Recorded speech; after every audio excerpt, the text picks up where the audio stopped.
Bugun viloyat hokimligida jinoyatchilikka qarshi kurashish va profilaktika ishlari muhokama qilindi. Erkinjon Turdimov rahbarligida o'tgan yig'ilishda viloyat prokurori va ichki ishlar boshqarmasi rahbariyati ham ishtirok etdi. Viloyat rahbari yig'ilishda jinoyatchilikni oldini olish barchamiz uchun teng mas'uliyat ekanini ta'kidladi. Har bir hokim va o'rinbosar kriminogen vaziyati og'ir mahallalarga shaxsan chiqib, yoshlar, ayollar va ishsizlar bilan ishlashni kuchaytirishi shart deya ta'kidladi. Yig'ilishda viloyat prokurori hamda ichki ishlar boshqarmasi boshlig'i ham chiqish qilib, profilaktika ishlari bo'sh olib borilgan mahallalarni aniq misollar bilan keltirishdi.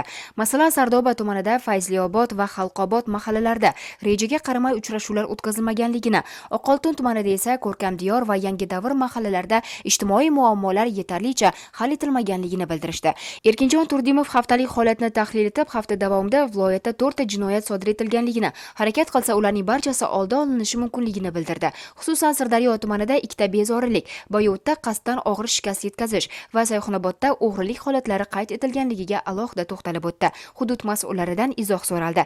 Yig'ilish yakunida barcha rahbarlarga kunlik nazoratni yo'lga qo'yish, haftalik tahlilni tizimli olib borish va mavjud kamchiliklarni tezkor bartaraf etish topshirildi. Hududlardagi mas'ullarga profilaktika ishlarini kuchaytirish va shaxsiy mas'uliyatni oshirish talab etilishi uqtirildi.